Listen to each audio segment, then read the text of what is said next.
Great morning, everyone. I hope everybody's doing well, blessed, and enjoying family. As always, muchas gracias to everyone for everyone's words, wishes, prayers, and the love and support everyone extends my way. From the heart, gracias. Also, do please help the message get out there a little bit more by doing the things that support the channel. Thank you. Well, today I want to continue on my story, so that it's here. I had put it out there, on the other channel for some reason. They sat on them, they never got put out, but regardless, I want them to be here, right? So, as you guys remember, we were in Cruz, we met up with the older homie there, right? And we were to make our way into Oaxaca. We had some sense of what was waiting in Oaxaca, right? Which was the local cartel and the NMS, you know, from down south, Salvador. And we didn't really, well, me personally didn't understand the confusion that was gonna happen, right? Because you did had homies from MS that basically didn't want no part of being the foot soldiers of the local individuals, right? They just didn't want to go against us per se, not necessarily Sinaloa and who was supporting Sinaloa, which it was like a joint type of thing with Michoacan. You see, there's about where there was, right, about four different avenues going into down south that Michoacan basically wanted, you could say, in a peaceful way to divide them for their purposes, right? So, anyways, say there was a peace treaty, right? It wouldn't last, but nevertheless, it was there at this moment. But again, we had some sense of was waiting for us, but not completely. I remember we went in and we were to hit the coast, right? We were to hit the coast to a couple different spots. But the first one is, it was this little town called Salinas Cruz, something to that effect, right? That is right in the entrance of Veracruz, and it's in the border of Chiapas in Oaxaca. And anyways, they had been going back and forth there for a while. Just they couldn't get no ground, so we were to stop there and support for a small while, and then make our way down the coast. The goal was to eventually get to Ciudad Oaxaca, right? That's where we were supposed to plant our flag, to say it like that. Once we got to Salinas Cruz, our first surprise was who was holding it back, right? Which was a crew, mostly all women, straight girls. And of course, there was few individuals, but again, our orders from that old man and from out here was to, just hit. and we would basically run in, hit, or just go back and forth, try to pick up ground, right, in the stash spots they had. And then you had government, right, mainly military, that would come in. We would get the pitazo or the whistles that they were on their way in, and we would eventually hit, right, hit an angle and just go underneath, right, wait till they came in, did their little circling panchos, and then went back at it.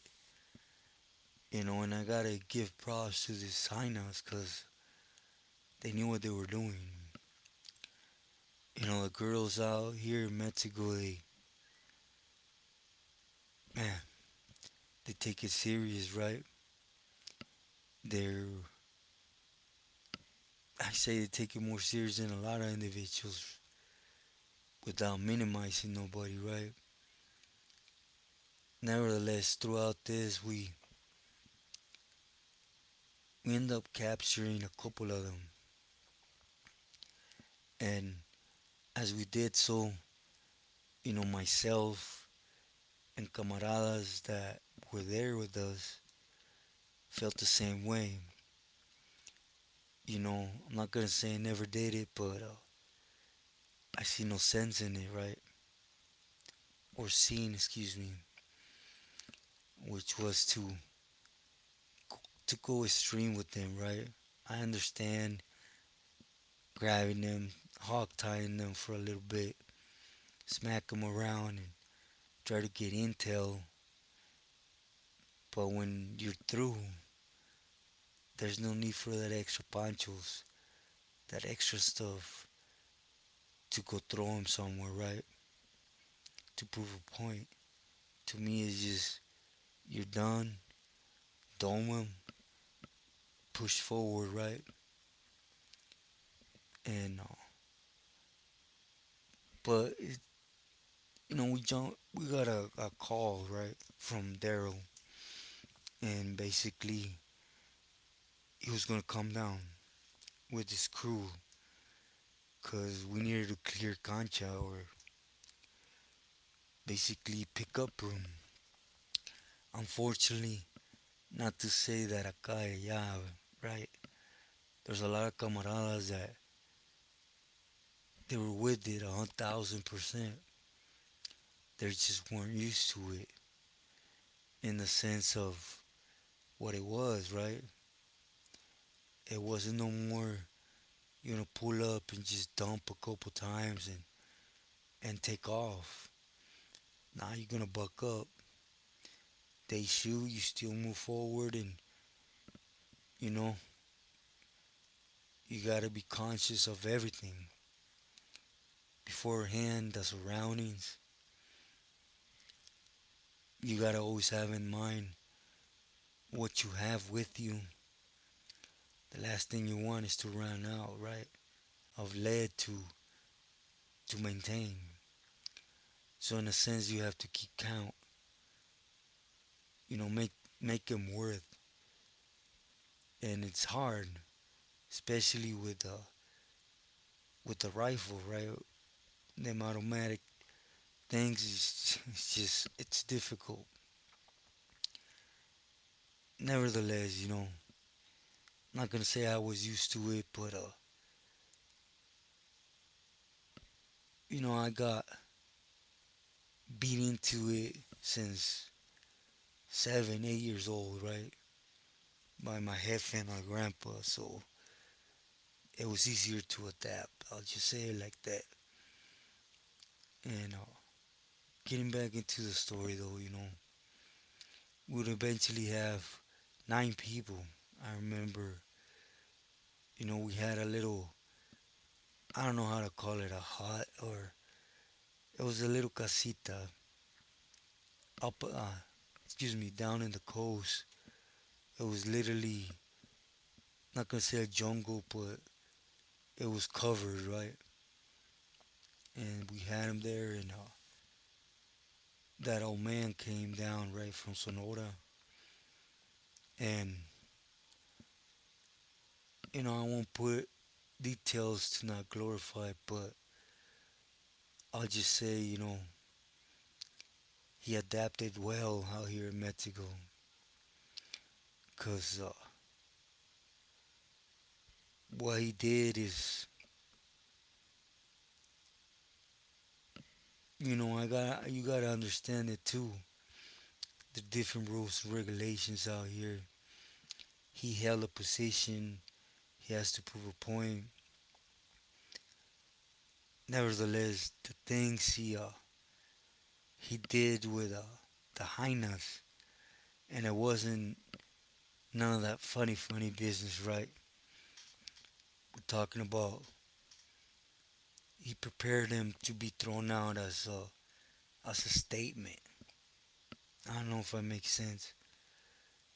And again, we were there. I never seen sense in it, but you could say he got a lot more intel than we did just by coscorrones.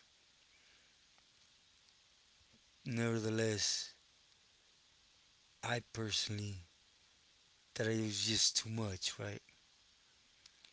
I understood all that taking care of business, removing people. I agree.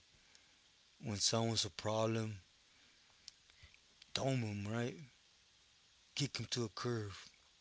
It's easier. The problem's done. But all that, taking apart type of thing and skinning and just, you know, anyways. But it's what the hyenas were doing. You see in this, mainly the fools from Sinaloa, right? The Talibanes, they would get captured and them cats from MS, they ain't no joke. Especially with a machete, right? And we only lost a crazy homie, right? And I don't know what went through his head. To be sincere, I met him out in Cruz, and he seemed pretty mellow, right? And anyways, the homie was Benny from San Diego, and the homie was cool, but he shermed out, you know. Spencer, I say like that, but when we ran up in there, we understood, right, that there was gonna be government, but not military or Marines. It was gonna be basically judiciales there supporting. There were six MS members and six locals and then judiciales. Again, we had well, not us, but Sinaloa had pointers, right?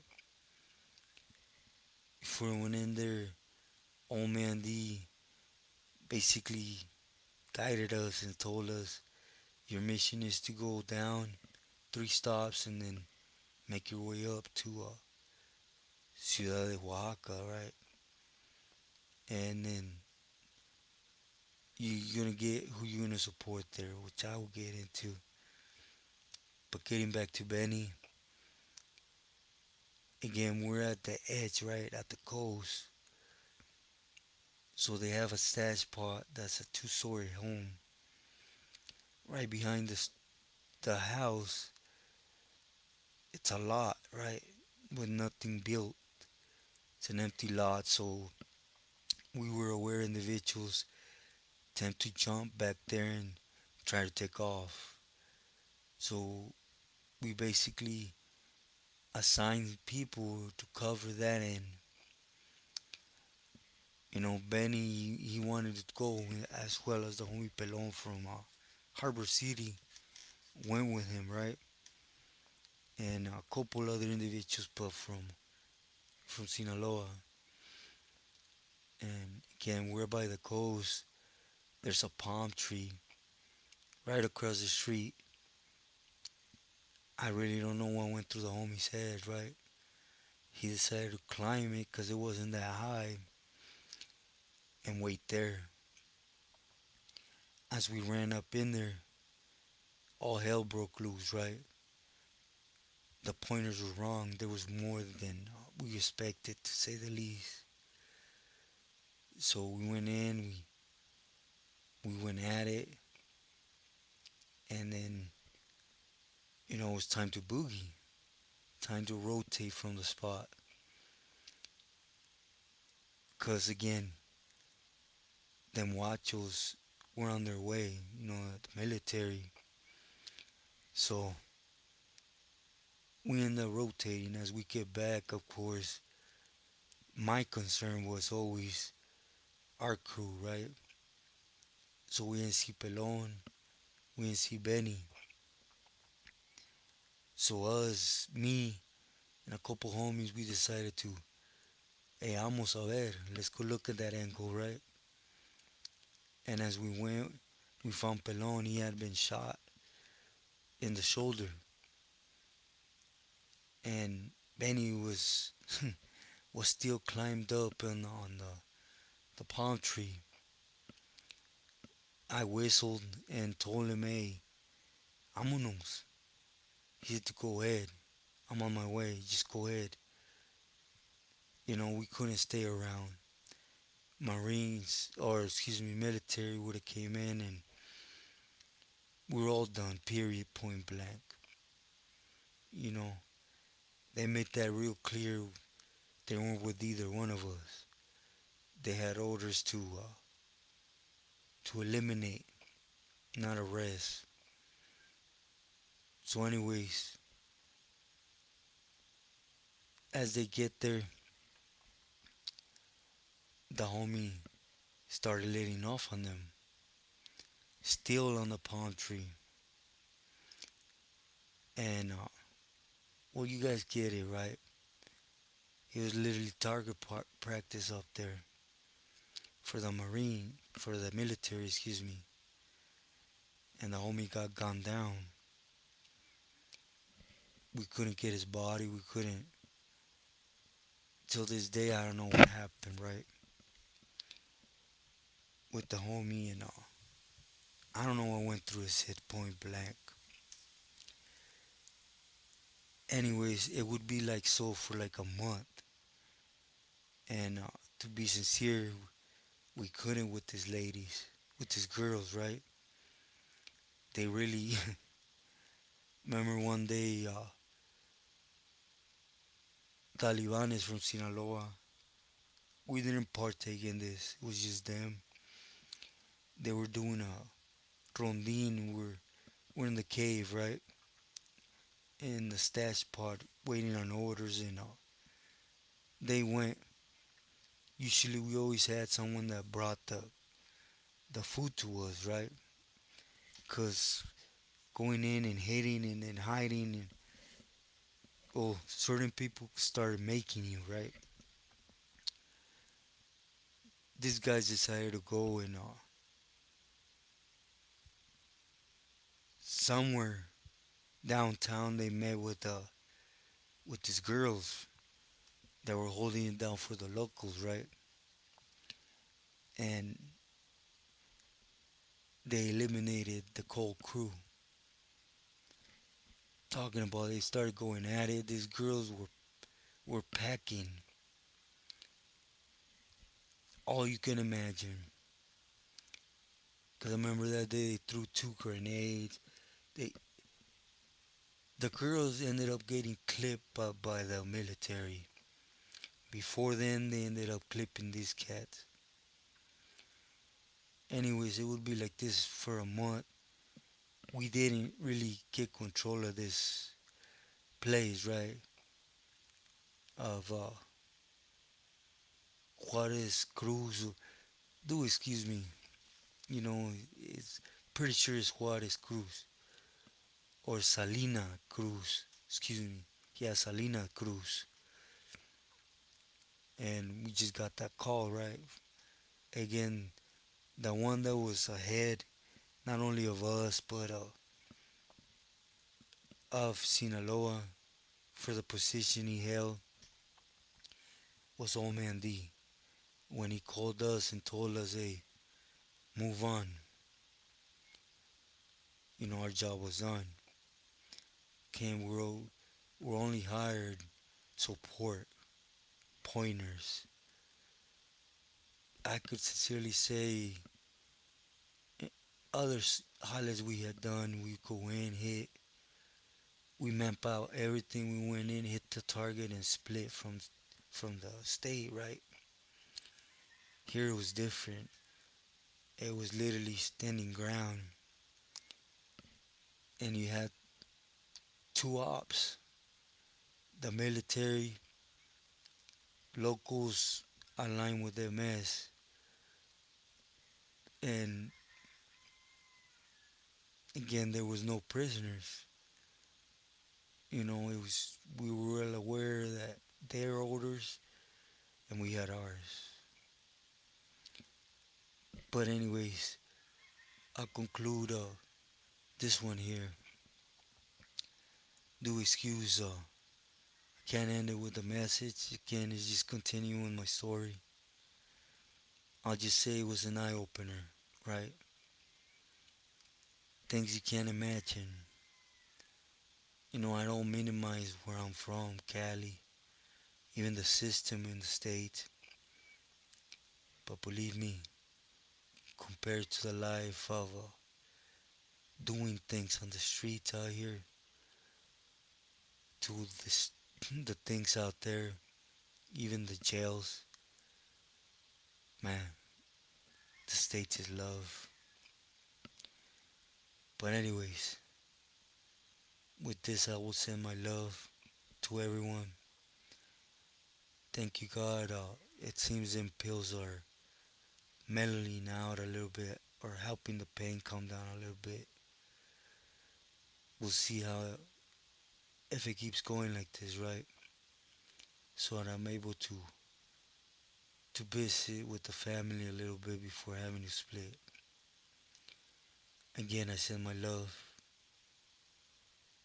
Always stay sharp with everyone. Stay true to yourself and loyal to loved ones.